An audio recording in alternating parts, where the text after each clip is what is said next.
What's up, guys? Welcome back to Jimmy Talks. Let's get into a deep dive of one of the most perplexing, confusing, and controversial events in recent American history, the Las Vegas shooting of October 1st, 2017. This tragedy, often referred to as the Route 91 Harvest Festival shooting, remains the deadliest mass shooting in modern U.S. history. Yet, despite its scale, it seems to have faded from public consciousness far more quickly than one might expect it to. I realize that this was in 2017, that's now 2025. However, when this event happened, it kind of faded away after a week or so, which is insane, given that I just said it was the largest mass shooting in U.S. history. Today, we're going to explore the official narrative, the strange circumstances surrounding the event, and the potential situation theories that have emerged, specifically those involving Saudi dignitaries, potential cover-ups, and inconsistencies in the provided evidence that we know about. Let's begin by establishing the official account of what happened that night.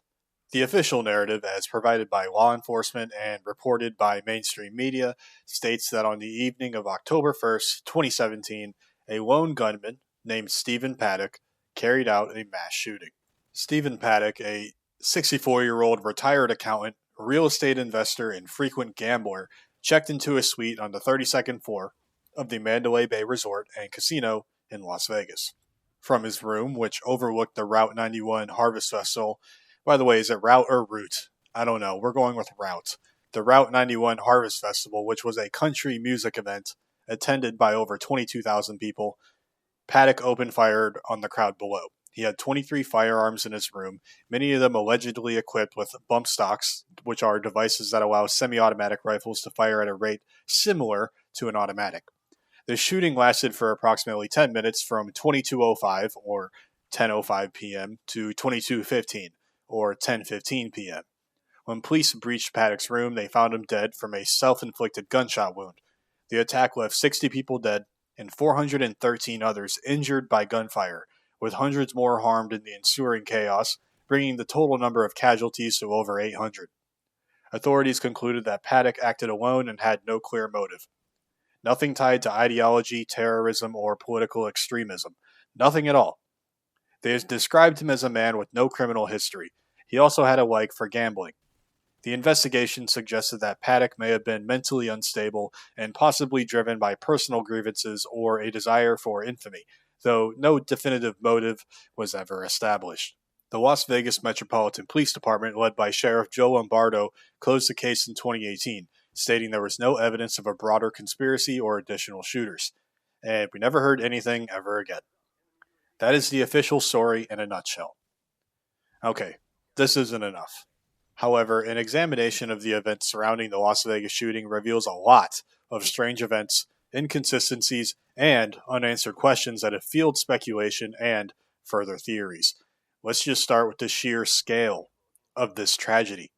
This event involved more direct victims, with 60 killed and 413 wounded, than the September 11, 2001 terrorist attack in terms of immediate casualties at a single location.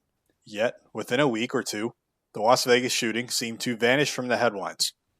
This raises obvious questions. Why did such a significant event fade so quickly? Was it a deliberate cover-up by the federal government, perhaps to conceal a larger conspiracy? Was it an effort by the Las Vegas hotel industry to avoid airing their dirty laundry and protect their reputation? Or was it a conscious decision to avoid inspiring copycat mass shooters? These are all possibilities here. Let's explore all possibilities here that I have been able to gather up, which, by the way, was quite tough given the lack of evidence and a lot of this stuff being scrubbed from the internet, which, again, raises even more questions. And I implore you to look it up yourself as well, investigate it yourself. Anyways, let's move on to the Saudi connection. One of the most striking oddities here is the presence of Saudi dignitaries in Las Vegas at the time of the shooting. According to reports and theories circulating online, the top floors of the Mandalay Bay, a massive hotel in Las Vegas, specifically floors 35 to 39, are all occupied by the Four Seasons Hotel, which is owned by Saudi billionaire Walid. I'm not re-recording this, bin Talal. This is basically a hotel within a hotel, and it's very private, and it's for high rollers with lots of money. Think of Saudi royalty. These guys are loaded, right? It has been claimed that Saudi royals, including Crown Prince Mohammed bin Salman, who is the king's son of Saudi Arabia and who many claim is really the ruler of Saudi Arabia. Anyways, they were staying at the Four Seasons Hotel within a hotel in the Mandalay Bay during the shooting itself. Interestingly, Stephen Paddock's room on the 32nd floor was directly below these floors.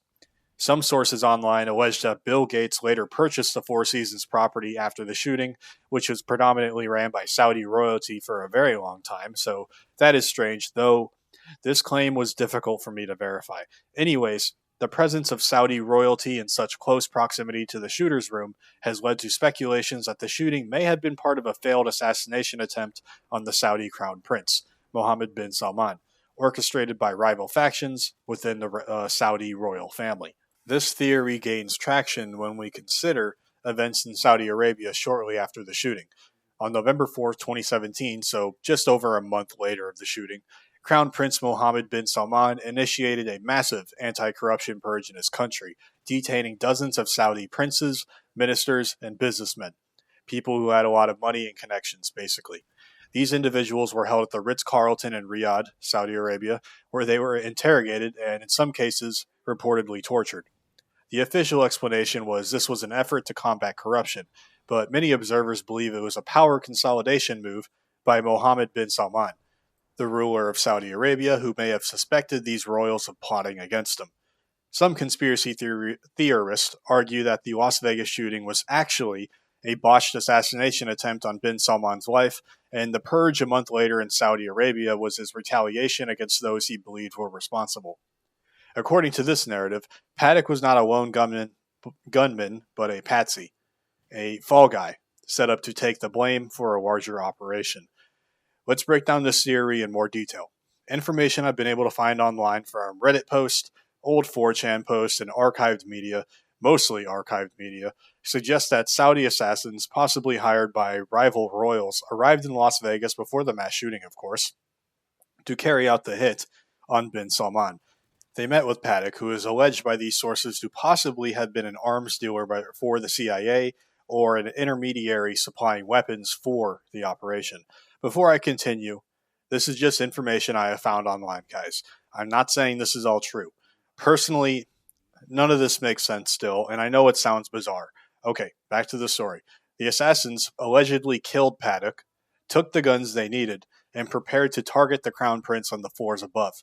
However, the plan went bad. Allegedly, the FBI or another intelligence agency aware of the assassination plot intervened by extracting the prince from the Four Seasons Hotel and moving him to the nearby Tropicana Hotel. Video evidence purportedly shows the prince being escorted out of the casino into a helicopter, though the links provided in the post that I was finding these on, which was on a Reddit post, are no longer available, suggesting that such footage may have been removed from public access, which raises even more questions. The conspiracy theory argue that after the prince's extraction, the assassins panicked. Realizing their target was gone, they decided to frame Paddock as a lone gunman by breaking a window in his room and firing on the crowd below. But why make a cover-up for an assassination into a mass shooting?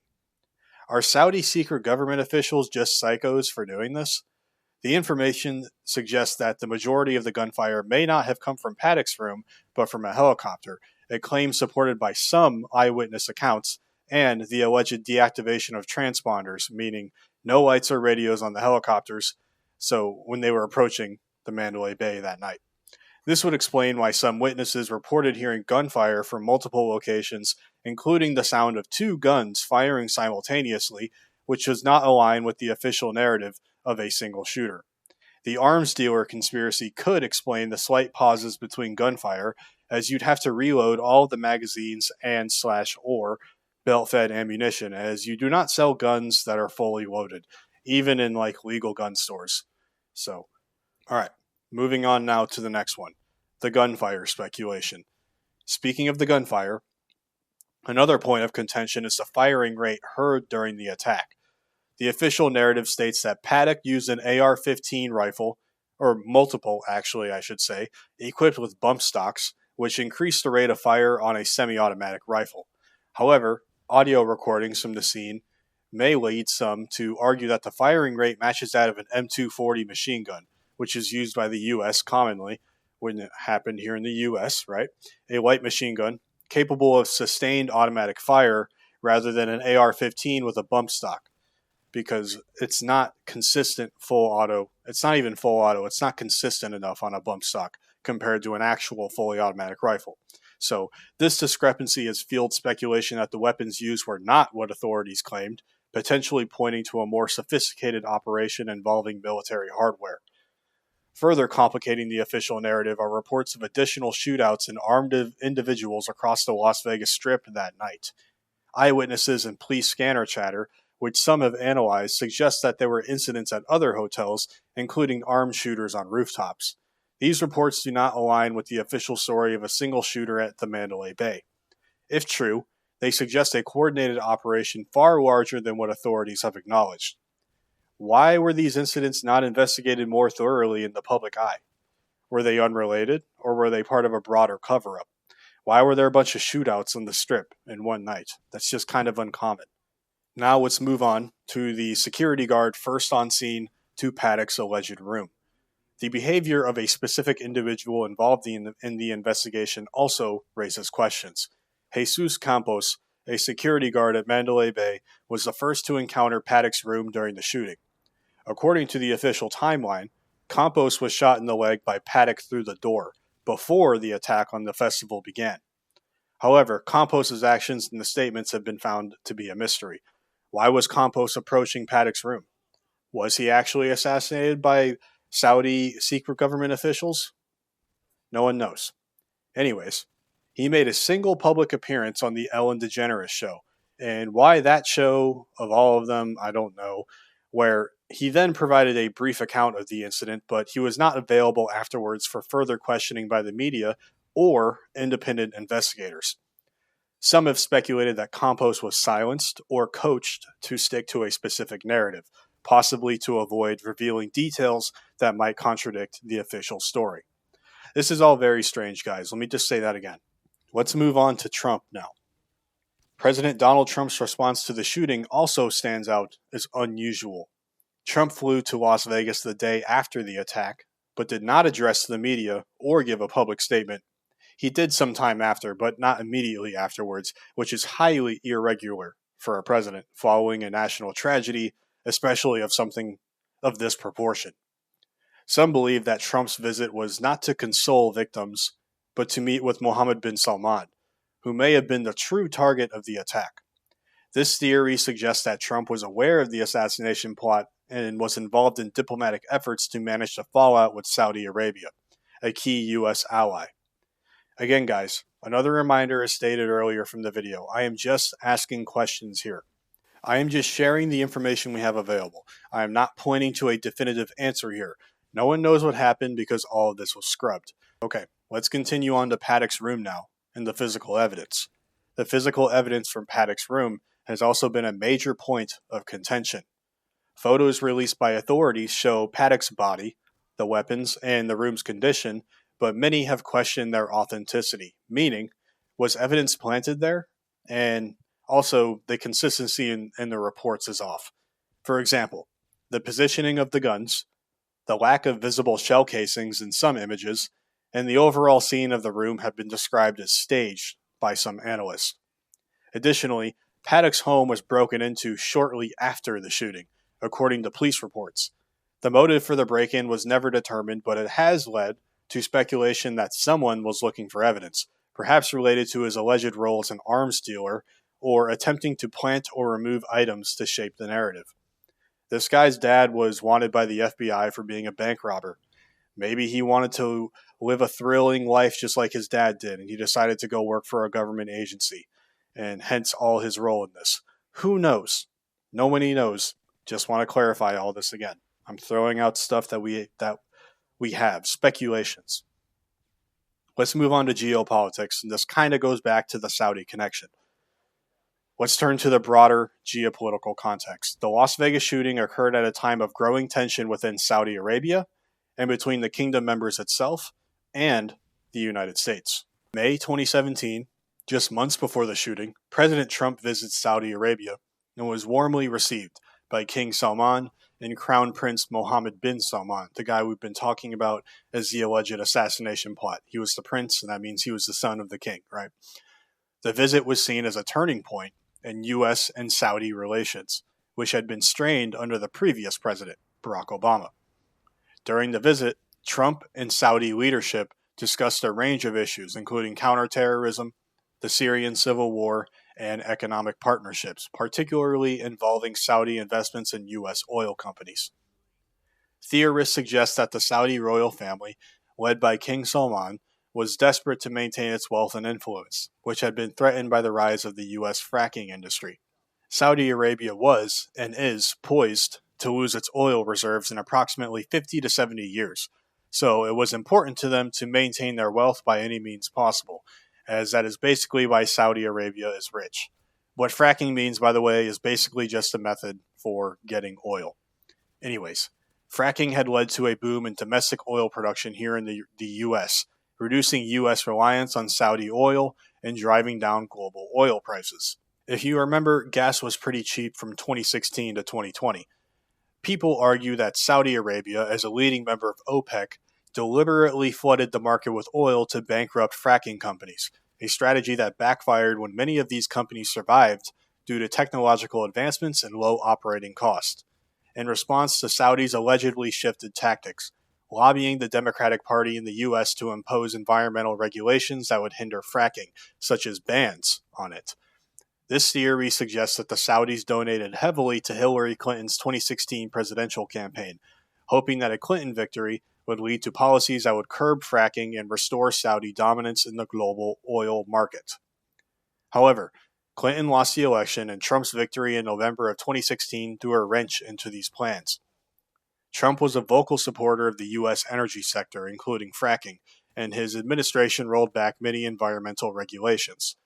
This shift prompted the Saudis to take drastic action, including the alleged assassination plot in Las Vegas. The theory suggests that Saudi royals, fearing a loss of influence, sought to eliminate Mohammed bin Salman, who was seen as a modernizer and willing to align more closely with the U.S. and implement reforms that threatened the traditional power structure within the kingdom. Let's go back to the memory hole question. This brings us back to the question of why the Las Vegas shooting was so quickly memory holed. There are so many posts online by anonymous people who offer several explanations, and they are worth considering we don't have much information at all. One possibility is that the federal government, aware of the Saudi connection, sought to suppress the story to avoid a diplomatic crisis with Saudi Arabia, a key ally in the Middle East. Exposing a Saudi assassination plot on U.S. soil could have led to severe consequences, including calls for military retaliation, like going to war with Saudi Arabia, or sanctions, which would have destabilized the region and harmed U.S. interests. Another possibility is that the Las Vegas hotel industry, which relies heavily on tourism, pressed authorities to downplay the incident to protect their business interests. A lot of shady stuff happens on the Strip, and you just don't hear about it because the hotels and casinos want to protect their reputation and not ruin the tourism industry. A third explanation is that authorities wanted to avoid inspiring copycat mass shooters by keeping the event out of the public eye. While these explanations are plausible, they do not fully account for the speed and extent to which the story disappeared from mass media. I mean, hell, this was the largest mass shooting in U.S. history, and it only happened 7 years ago. Hasn't even been a decade yet no one, still, to this day, in 2025, really talks about it. There's just too many unanswered questions. Finally, let's talk about the human cost of this tragedy and the questions that still remain. The Las Vegas shooting had 60 people dead and left 413 people with gunshot wounds, many of whom suffered life-altering injuries. The mental trauma inflicted on these poor innocent people, first responders, and the broader community just cannot be overstated. My fellow Americans, my fellow patriots, we deserve better than this. It hurts my heart to see people suffering like that. Yet, still, the lack of transparency and the burial of the story have left many victims and their families without closure. Why were eyewitness accounts of multiple shooters and gunfire from helicopters not thoroughly investigated? Why did the official timeline of events shift multiple times, particularly regarding Jesus Campos' actions? Why were police scanner reports, which allegedly contradicted the official narrative, not addressed in detail? And why was Paddock's home broken into after his death, and what was stolen out of there? Why did the rate of fire not really match a bump fire stock on an AR-15? Why was there so many pauses in between the shooting? To summarize all of this, the Las Vegas shooting of 2017 is a tragedy that's still shrouded in mystery. The official narrative was that Stephen Paddock acted alone in a random act of violence, fails to account for the numerous inconsistencies and strange circumstances surrounding the event. The presence of Saudi dignitaries, the alleged assassination plot, the reports of multiple shooters, and the rapid suppression of the story all point to a possible cover-up, whether by the federal government, the Las Vegas hotel industry, or a combination of both. While we may never know the full truth, the questions raised by this event demand further scrutiny. My fellow Americans, my fellow patriots, we deserve better than this. These people work for us, and they serve us, and answers need to be had now. It hurts my heart and pains me to see my fellow countrymen get done so horribly like this by hateful people on a rampage. That's it for this video, guys. If you want more unbiased conspiracy theory videos, let me know in the comments below. I've been pretty autistic about conspiracy theories since I was a teenager, so I know a lot about them. Alright, guys. Like I always say at the end of my videos, and yes, take this advice to heart. Always stay true to yourself. Jimmy Talks out.